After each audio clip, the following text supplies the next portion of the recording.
Good afternoon, everyone. All right. So my name is Buddhi, and I represent PDS Limited. And the topic I want to kind of discuss today within the theme of climate action is how do we advance positive climate action. And for this, I want to take the opportunity to talk about how we in PDS, as well as our partner companies and partner associations in collaboration, are doing positive projects and collaborations towards driving climate action. So just to set the context, let me just give a quick intro about the company so that there is some background to it. So this is PDS Limited and all the company and subsidiaries that are within the company, PDS. Just a snapshot of the company. So we are a global fashion supply chain infrastructure platform.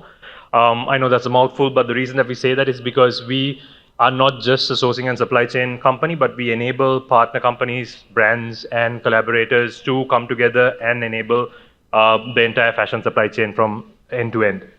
And we, in terms of stats, we're a $2.5 billion company, and in presence in over 24 global locations.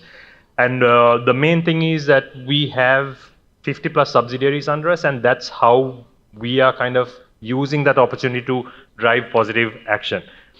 This is just mentioning some of the brands that we work with and our 4 business models: manufacturing, design-led sourcing, sourcing as a service, as well as brands. And overall, we work with over 600 partner factories, and that kind of is a snapshot of PDS to just set the context. So let's talk about the topic at hand, climate action, right? And why it's important. I don't need to tell anyone in this room, but how can we do things today, right now, in this industry that we represent is what I want to talk about. So one of the main things that we have done at the moment as a company is publish most of the things I'm going to be talking about in our sustainability report, which came out just about a couple of weeks back, which is in the public domain. So I think the most important thing is being transparent and being able to share knowledge within the industry and peers, competitors, or whatever it is, because we all have to do this together. So this is the first step that we've taken for the last, I think, 4 years or so. We've been publishing things that we are doing, and then that's basically putting out that blueprint out there so that anyone can use that information, get in touch with us, as well as kind of replicate the same scenario through our networks so that they can drive the same amount of change. So out of these initiatives, I want to touch upon just a few things that kind of show how we are driving these goals that we have publicly declared in terms of overall ending at a net zero in 2050 as a company, but how are we kind of achieving that today? One of our main areas of how we achieve this is by form of investment. And we have a PDS Ventures arm, which is a $50 million VC fund. And what we've done with that fund is use that investment money to invest into things as material science innovation. You're looking at alternative materials for your conventional materials that we have today. I've spoken previously in similar forums in Bangladesh itself about some of those commercialized products and materials that we have put out there. And we are, again, that's the investment that we put into, but the material and the innovation and the product is available for anyone who is interested in it. So we have few companies such as Positive Materials based out of Portugal, who's doing such material innovations, and we're already partnering with brands to do that. So if there's any opportunity there for you guys to take a look at those innovations, we are always willing to share that information with you and kind of collaborate on that. Also, investing into solutions in the sustainability space has been important for us, which is things such as technology solutions, whether it's traceability and transparency, and any other solutions of, a few was mentioned by AII, actually, Amphico and SmartX in the manufacturing side. So it's a collaborative effort. And the investment and the product of those investments, again, like I said, the keyword is collaboration. So our investment is a collaborative approach. We have strategic investors, financial investors, as well as collaboration partners. And why this is important is you see that there are brands in there, you see that there are institutes in there, and you see that there are organizations such as the Climate Fund organizers, as well as guys who are like the Good Fashion Fund, the GFA. So we partner across industry or across the entire industry. One such great example I want to give is just a few months ago, earlier this year, there was the GFA Global Summit, or the Global Fashion Agenda Summit. And in that, we launched a program called the Trailblazer program, which brought together more than 160 innovators in the material innovation space. We had 8 finalists, and then out of that, Bloom Labs was given the award of finalist out of that 160 plus applicants. Now, this is a great example of collaboration because we worked with GFA along with all these startups. And what we provided as the opportunity as a finalist is the network and bandwidth of what PDS brings to the table. We introduce them within our internal network as well as our brand partner network of 300 plus brands, so that you can take that idea to commercial stage quicker, faster, and obviously make it profitable, because at the end of the day, we need to make technologies and innovations in this space profitable for them to sustain in a longer period. And that kind of brings me into another point that I want to discuss about how we drive sustainable climate action is through converting sustainability into profit. Few other case studies that I'd like to explain within our network is 2 companies. One is called Yellow Octopus and another one called Upcycle Labs, under the same umbrella company of Yellow Octopus. These are based out of Nottingham in the UK because of the nature of the business. So they work in upcycling and buyback programs. So Yellow Octopus works with companies like Primark and Asda in the UK to buy back their products, whether it's through the company to the brand's buyback programs itself or separate buyback programs that they set. And then we have 2 avenues of how we extend that life cycle for those products. The first is if those products can be resold to be reused, then we do that through multiple channels, the network that Yellow Octopus has. If they are kind of at the end of the life cycle, then we push them towards the Upcycle Labs company, which is a proprietary technology that they use that can convert any fashion waste, and not just fashion waste, things like glass, metals like zippers and buttons and stuff like that, into a resin that can be molded into things like shop fittings, home deco and stuff like that.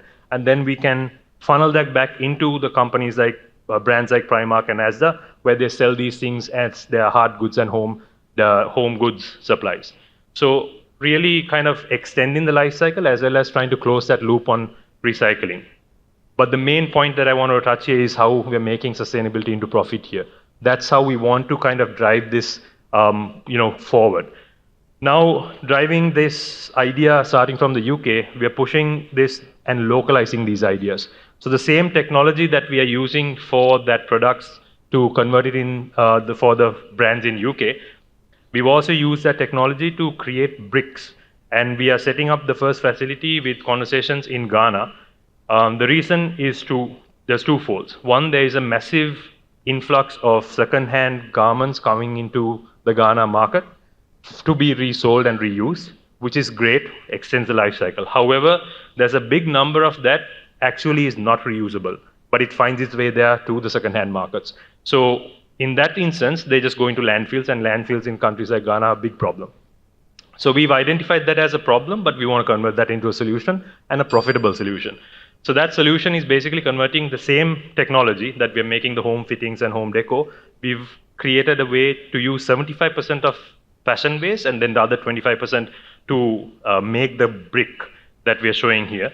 And this is being tested according to standards of building requirements for water resistance, fireproof, and things like that. And we are going to use this to solve another problem in the region, which is obviously low-cost housing, and how we can drive the low-cost housing through that. So these are some examples of how we are using technology and localizing that technology, and then also driving profit through that, which in turn makes the technology more sustainable and last longer. Finally, I wanted to come towards where the forum is today and how we are driving positive climate action in Bangladesh as well. This is just one example of such that we are having. It's more recent, so I thought it will be relevant for this conversation. So we have a factory just a couple of hours north of Dhaka called Good Earth Apparel, and this is just kind of, it was purposely built with sustainability building practices in mind, so it was already a LEED Gold certified factory. And as you know, in Bangladesh, this is nothing new. There's 213, I believe, last I checked, LEED certified factories. So why am I talking about this? I think the important thing is now having that information or having those facilities locally, how do you drive the differentiate and how do you kind of keep innovating in that space? So what we did was we also took that challenge and looked at, okay, it's already got the LEED certification. It already has a 1 megawatt solar system, covers pretty much the entire roof. We already have a rainwater collection system. So what's next? So just differentiation in terms of how we drive certifications forward and how we drive or showcase what we already have in built there. So with the right practices in place, we actually have achieved a certification of LEED Zero Carbon for this facility, which I believe is one of the first in the region for this specific certification. And what that means is overall net impact from a carbon perspective is zero from this facility. So that drives that differentiation factor, right? So I think that's really important when you're looking at the factory environment and factory landscape in Bangladesh, because there's a lot of competition in that. And there's a lot of similar USPs or what they provide to the different brands. So how do we kind of drive that differentiation?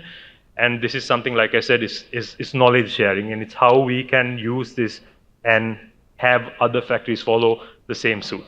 So that's something that we want to encourage and keep driving forward. Whether it's, how do you provide leadership in sustainability? How do you bring operational excellence because of the sustainability feature, right? And that's essentially what we want to drive forward. So that basically comes towards the end of what I wanted to share with you. Again, kind of recapping on the points that was discussed is how we are driving positive climate action today by taking necessary steps, whether it's in the form of investments or whether it's in the form of using already existing facilities and how do we reposition them to show more value addition in the climate action space, and obviously promoting the idea of collaboration and knowledge sharing across the industry as well. Thank you very much.